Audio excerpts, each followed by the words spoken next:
ആയവരും ഇന്ന് നമ്മൾ നിർമ്മിക്കുന്നത് RC പ്ലെയിനിൽ യൂസ് ചെയ്യുന്ന ഷോക്ക് അബ്സറുള്ള ലാൻഡിംഗ് ഗിയറാണ്.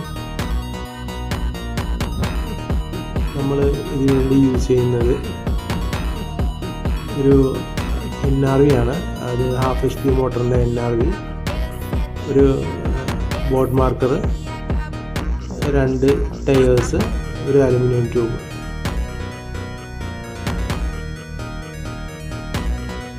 നമുക്ക് ആദ്യം ആ പെന്നൊന്ന് ക്ലിയർ ചെയ്യാം. അതിൻ്റെ ഈ സാധനങ്ങളൊന്നും നമുക്ക് ആവശ്യമില്ല.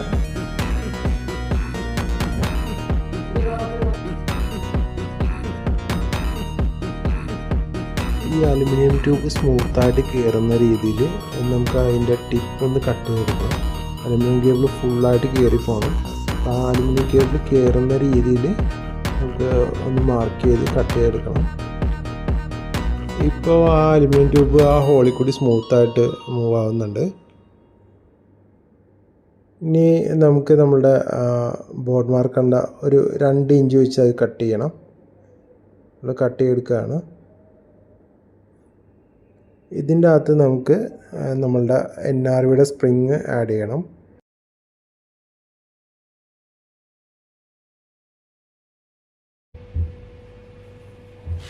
നമ്മളൊരു 2 റൗണ്ട് ഇൻസേഷൻ ടേപ്പ് ഇതുപോലെ ചുറ്റി കൊടുക്കണം. നമ്മളിൽ ടേപ്പ് ചുറ്റി കഴിഞ്ഞിട്ടുണ്ടെന്നുണ്ടെങ്കിൽ നമ്മുടെ ബോർഡ് മാർക്കറിൻ്റെ നോസിലിൻ്റെ ഉള്ളിൽ നിന്ന് ഈ അലുമിനിയം ട്യൂബ് താഴത്തേക്ക് ഇറങ്ങി വരത്തില്ല. അതിനുവേണ്ടിയാണ് നമ്മൾ ഇതിൻ്റെ അകത്ത് നമ്മളുടെ ഇൻസേഷൻ ടേപ്പ് ചുറ്റി വെക്കുന്നത്.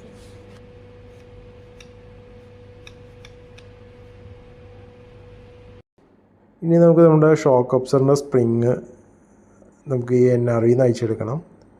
നമ്മൾ ഈ NRVയുടെ സ്പ്രിങ്ങാണ് ഷോക്ക് അബ്സറായിട്ട് യൂസ് ചെയ്യുന്നത്.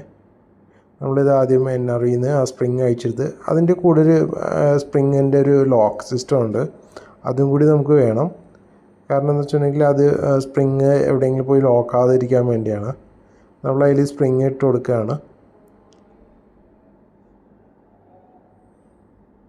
സ്പ്രിങ് അതിൻ്റെ ഉള്ളിൽ ഫുള്ളായിട്ട് കയറ്റി വെച്ചതിന് ശേഷം നമ്മളുടെ ഈ പെന്നിൻ്റെ തന്നെ മേളിലെ ഭാഗം കട്ട് ചെയ്തെടുത്ത് അതിൻ്റെ മേളിൽ നമുക്ക് ഒന്ന് ഗ്ലൂ ചെയ്ത് കൊടുക്കണം.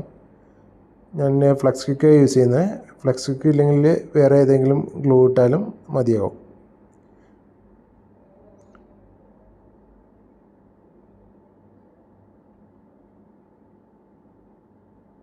ഓക്കെ, അപ്പോൾ നമ്മുടെ ഷോക്ക് അബ്സർ റെഡി ആയിട്ടുണ്ട്. നമ്മൾ ടയർ കണക്ട് ചെയ്യാനായിട്ട് അതിൽ 3mm